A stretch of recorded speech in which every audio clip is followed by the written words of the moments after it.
So when you hear people yelling in the street, it's not abnormal to see what's going on.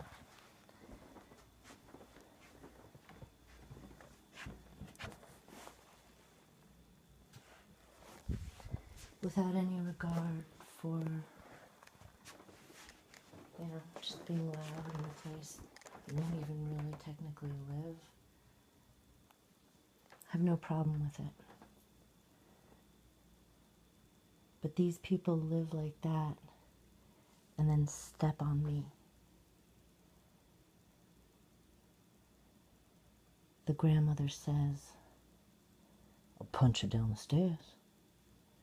And I said, no. Why would she say that? I was alarmed.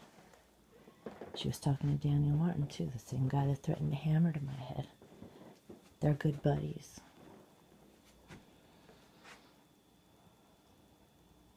This is like almost a year and a half ago. But it was never resolved. And so when I said to her, and the reason that it's never resolved is because when I said to her, question, I didn't hear you right, did I? We've never had a problem. I don't understand why you would say that. Whatever my exact words, which were, I think, so I overheard you say this, please tell me you were just talking and you didn't really mean it, or just let me know that you're not really thinking about physically hurting me, whatever. She said, well, you better go call the police right now.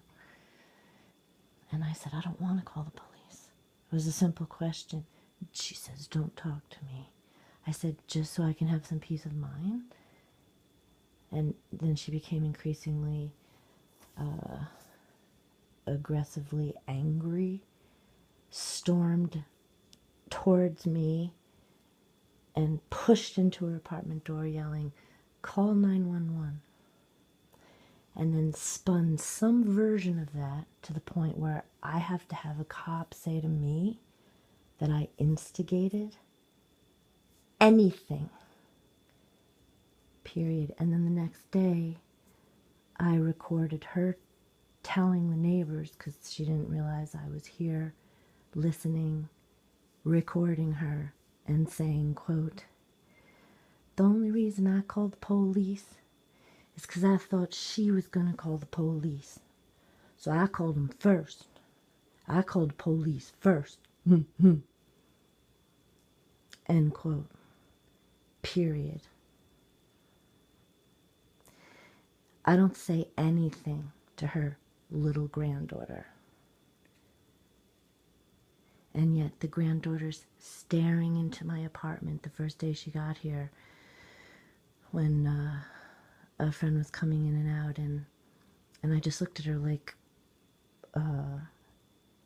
can I help you? And there was just this look, and it was, she's a kid, so I just chose to ignore it, but it bugged me out. And then she storms me on the stairs as I'm going down the stairs with 3 bags full of plastic bags, but big balloon-sized, human-sized bags, and a empty box, but it was all awkward, and I was walking very slowly. And she comes in, I'm on like the 2nd step, 3rd step, and I just sort of stood there like, I would have just backed up if we acknowledged each other, but she just started coming up the stairs. So I froze, and I said politely, are you going to make it by?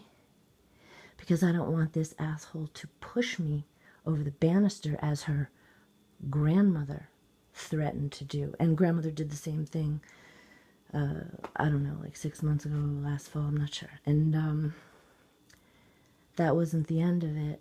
Then, that night, she and a friend push each other into my car.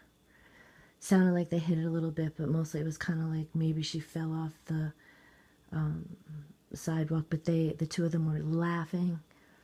And as they came back, I don't know if they knew I was in the car, But I had to say to them, why did you hit my car? Again, politely. Because I don't want to live in fear.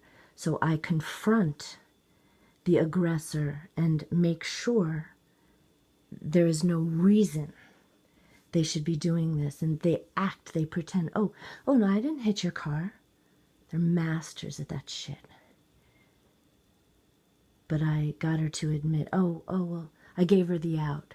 Oh, well, maybe you didn't do it on purpose. Oh, well, yeah, sorry about that. Bullshit. I don't even want to think whether it's true or not. Just stay the fuck away from me. Stay the fuck away from you, Amy. Does the granddaughter know that the grandmother, let's just say, had a 3-year-old die? And the autopsy reads that there was sodomy, cigarette burns, water burns, broken spleen, 3-year-old.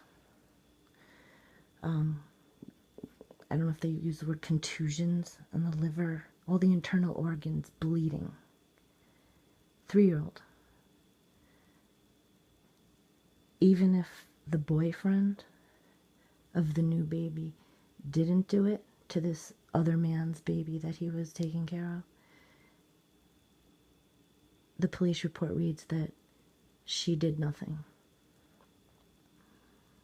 And there were scars, so this is over time. But even if she's innocent, even if the police report is total bullshit, anyone that goes through such an ordeal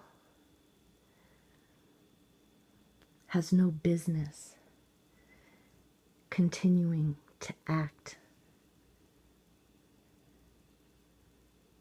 like an ape.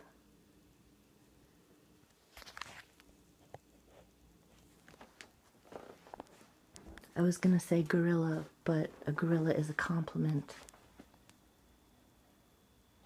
Because a gorilla is a soldier that fights shit, that causes pain and misery for no fucking reason in the world. My neighbors are bullshit. And I speak about it to vent, get it off my chest. I don't care if they listen to this or not, but if they happen to, and it goes over their head and they want to laugh at me and call me crazy, that's fine. But it feels better to at least try to articulate it.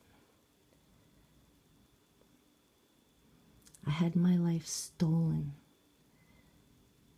by this haphazard gang of people in this building over the past 14 years who bond over nothing,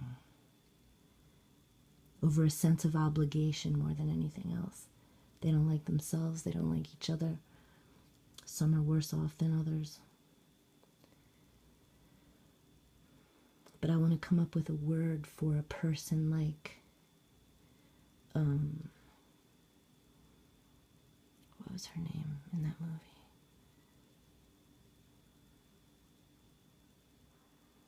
Oh shit, I keep wanting to say Cherish. What is her fucking name? Oh, I can't think right now. The character of the mother, just a despicable, has nothing to do with color. Don't you wish you could write shitty people off as it's because they're this or because they're that? No, it's just they're shitty, and that's why it's complicated. Everybody wants to generalize, so you just take it one day at a time, confronting the bullshit, and in fact avoiding it more than anything else. When I say confronting, I just mean my own anger. This way is how I've chosen to do it. Or I should say it chose me, because everybody should wear a body cam. Everybody's a fucking liar. Everybody. Because everybody wants to be right, and everybody is so afraid to see that that one little lie that doesn't really do anything. Doesn't hurt to say, oh, I was wrong. Sorry about that.